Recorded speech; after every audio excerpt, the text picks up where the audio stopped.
I am alive today. I may not be there tomorrow. I shall continue to serve until my last breath. And when I die, I can say that every drop of my blood will invigorate India and strengthen it. Even if I die in the service of the nation, I would be proud of it.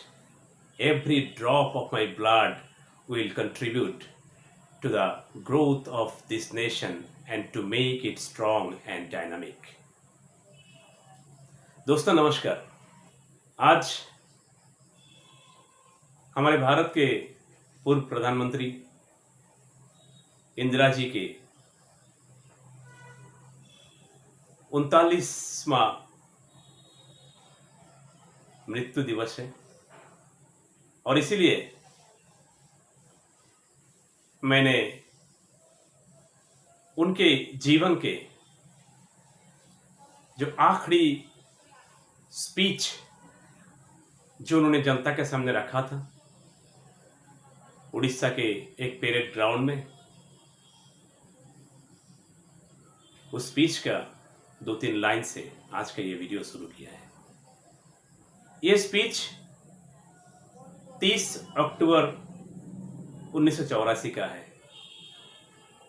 इस speech से हमको ये पता चलता है कि इंदिरा गांधी जी कितने साहसी थे और उनको वास्तव का कितना पता था। श्रीमती इंदिरा गांधी जी भारत के संस्कार में पले बड़े हैं, भारत में उनका जन्म है, इसलिए उनको मालूम था कि इस दुनिया में कोई भी चीज अमर नहीं है और हर किसी को एक दिन जाना है। कोई भी यहां सदियों के लिए नहीं आया है, हजार साल जीने के लिए नहीं आया है। बस अपना जो काम है उसको पूरा करना है। यही संस्कृति उनके पास है था, इसीलिए उनको शायद लगा होगा कि उनका ऊपर बहुत दुश्मनों की नज़र है, कभी भी उनको जाना पड़ सकता है इस दुनिया छोड़ के। और इत्तेफाक से 30 अक्टूबर को ये स्पीच जो उन्होंने रखी थी और 31 अक्टूबर को 1984 में ही सुबह 9 से 9:25 के अंदर उनका ऊपर जानलेवा हमला हो जाता है। इंदिरा गांधी जी हर दिन जब वो देश में रहते, जो अपने रेसिडेंस में रहते थे, तब हर दिन उनका रूटीन था सुबह नहाने के बाद गार्डन से फूल वगैरह लेके पूजा में जाना। और उस दिन भी ऐसा ही हुआ था। और जैसे ही वो अपने इंटरनल जो कॉरिडोर हैं जहाँ से वो जा सकते हैं अपने गार्डन तक, वहाँ जा रहे थे और वहाँ का 2 सिक्योरिटी गार्ड उन पर गोलियां बरसने लग जाते हैं। और 1-2 गोली नहीं, 30-30 बुलेट उनके शरीर के अंदर घुस गया था, जिनमें से 23 बुलेट आर पार हो गया था और 7 बुलेट उनके शरीर में रह गया था। वो जमीन पे गिर पड़े थे। उनके खून की एक एक कतरा भारत के भूमि में समा रहा था और उनका ये जो कहना है कि every drop of my blood will invigorate India, ये सच होने लगा था। 12 बजे करीब सबको मालूम हो गया कि इंदिरा जी अब इस दुनिया में नहीं है। वैसे एम्स के डॉक्टरों ने 2 बजे के बाद ही ये घोषणा किया था। आज उनके प्रयाण दिवस में जब हम उनको याद कर रहे हैं, तब ये कहना बहुत जरूरी है कि इंदिरा जी भारत के एकमात्र महिला प्रधानमंत्री थे और अभी भी एकमात्र ही हैं। और ऐसे वैसे महिला प्रधानमंत्री नहीं थे वो। उस समय अमेरिका का प्रेसिडेंट रोनाल्ड रेगन थे और बड़े बड़े दिग्गज थे सारे दुनिया में, लेकिन इंदिरा जी को हर कोई जब उनसे मिलते थे, बात करते थे, तो रिस्पेक्ट के साथ बात करते थे। उनको मालूम था कि इंदिरा जी अपने उसूलों से, अपने डिटर्मिनेशन से कभी हटेंगे नहीं। इंदिरा जी ने बहुत सारे अच्छे काम किए हैं, लेकिन मैं आज इस वीडियो को इसलिए बना रहा हूं क्योंकि मैं उत्तर पूर्व भारत से हूं और ये उत्तर पूर्व भारत के लिए इंदिरा जी ने जो किया है, हालांकि वो सारा भारत के लिए है, लेकिन खासकर उत्तर पूर्व भारत के लिए उन्होंने जो किया है उसको अस्वीकार करना किसी के बस की बात नहीं है। कितना भी छोटा से छोटा आदमी भी होगा तब भी वो ये अस्वीकार नहीं कर पाएगा। इनको स्वीकार करना पड़ेगा कि इंदिरा जी का जो अवदान है, जो कंट्रीब्यूशन है उत्तर पूर्वी भारत के लिए, वो कभी भुलाया नहीं जा सकता है। उत्तर पूर्व भारत में दो देश की सीमाएं थी, एक चाइना और एक पाकिस्तान, और ज्यादातर पाकिस्तान के हिस्से में था। सोचिए अगर इंदिरा जी ने बांग्लादेश को आजाद नहीं किए होते तो क्या होता। उत्तर पूर्व भारत के जिन जिन सीमाओं पर पाकिस्तान है, उस सीमाओं पे रहने वाले लोगों का और सारे उत्तर पूर्व में रहने वाले लोगों का क्या हश्र होता। हम सबको मालूम है कश्मीर, पंजाब का थोड़ा हिस्सा और राजस्थान का थोड़ा हिस्सा जहां पाकिस्तान का बॉर्डर है, वहां क्या हालात हैं और वहां के हालात से कन्याकुमारी से लेकर हिमाचल तक दहलता है।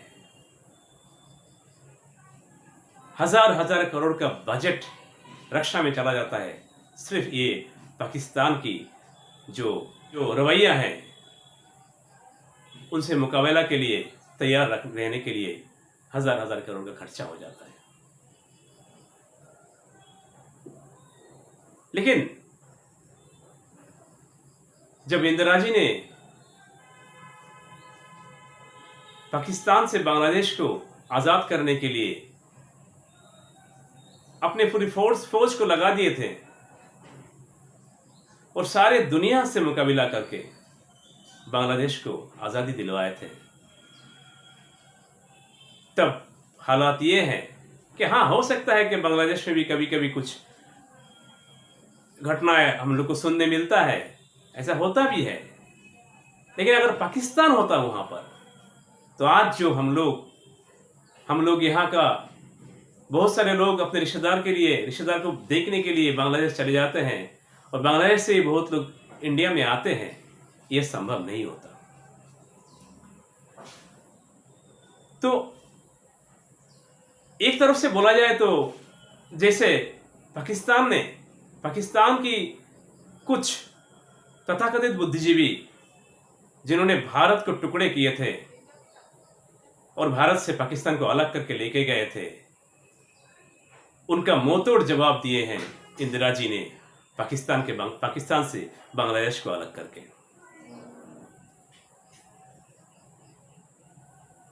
और ये निस्वार्थ था। बहुत सारे लोगों को ऐसा लगता है, आज भी लगता है और उस समय भी लगता था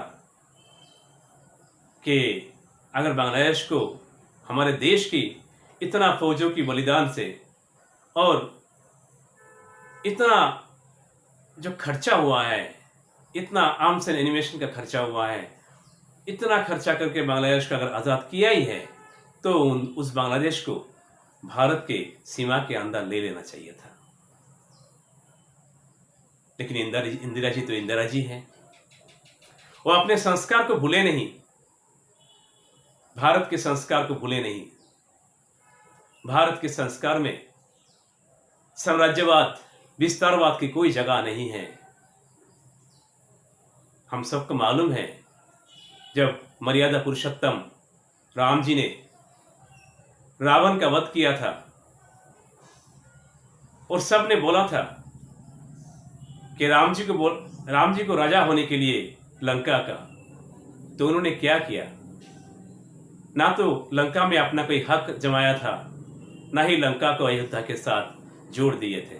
उन्होंने रावण के भाई विभीषण, जो बहुत धार्मिक थे, उनको राजा बना के वापस चले आए थे अयोध्या।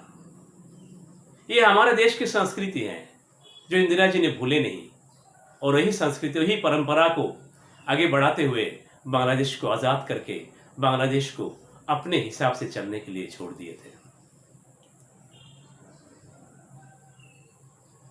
तो ये जो बलिदान है, ये जो पाकिस्तान को उन्होंने जवाब दिए हैं, ये सराहनीय है, तारीफ के योग्य हैं। ये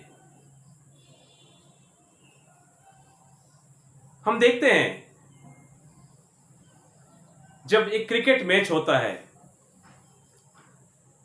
इंडिया को तो छोड़िए, 2-4 दिन पहले जब जिम्बाब्वे ने पाकिस्तान को 1 रन से हरा दिया, तब हमको बहुत खुशी हुई। सोशल मीडिया में, न्यूज़ चैनल में दिखाया गया कि पाकिस्तान को किसी ने जवाब दिया। जब इंडिया पाकिस्तान को हराता है, मानो को जैसे पूरा देश में जश्न हो जाता है, जश्न का माहौल बन जाता है। तो सिर्फ एक मैच में, एक क्रिकेट मैच में जीतने से हम लोग को इतना खुशी होता है, तो इंदिरा जी ने तो पूरा पाकिस्तान को तोड़ के रख दिया था। हमें भूलना नहीं चाहिए। और राजनीति अलग जगह पे है, अपने जगह पे है। हाँ, इंदिरा जी कांग्रेस से थे, हो सकता है हम में, आप में, हर किसी को कांग्रेस का जो आदर्श है, कांग्रेस का जो सोच है, वो पसंद नहीं आता होगा। और ये स्वाभाविक है, एक डेमोक्रेटिक कंट्री में ये स्वाभाविक चीज है, हर किसी को हर चीज पसंद नहीं आता है। लेकिन इंदिरा जी को पसंद नहीं आने का कोई कारण नहीं बचता है। हाँ, इंदिरा जी को पसंद नहीं करने का कारण पाकिस्तान के पास बहुत बचता है। पूरे विश्व में अगर कोई नफरत करता होगा इंदिरा जी को, वो सिर्फ और सिर्फ पाकिस्तानी होगा, क्योंकि पाकिस्तान को बहुत नुकसान हुआ था। वो शायद पाकिस्तान के लोग आज तक भुला नहीं पाए होंगे, पाकिस्तान की सियासत भुला नहीं पाया होगा। वो शायद आज भी इंदिरा जी को गाली दे रहे होंगे। लेकिन हम तो भारत के लोग हैं, और इतनी बड़ी जीत, इतनी बड़ी कामयाबी के बाद भारत के लोगों को इंदिरा जी को नफरत करने का कोई सवाल ही पैदा नहीं होता है। तो दोस्तों, आइए आज इंदिरा जी का प्रयाण दिवस में हम सब उनको श्रद्धांजलि देते हैं। देखिए, राजनीति की जगह पे है, लेकिन जो लोग चले गए हैं देश को कुछ दे के, उनको श्रद्धांजलि देना हर देशवासी का फर्ज है। और यही निवेदन करता हूं मैं कि आज राजनीति से थोड़ा ऊपर उठ के, थोड़ा आगे बढ़ के आइए सब मिलके इंदिरा जी को श्रद्धांजलि देते हैं। बहुत बहुत धन्यवाद। इंदिरा जी अमर रहे।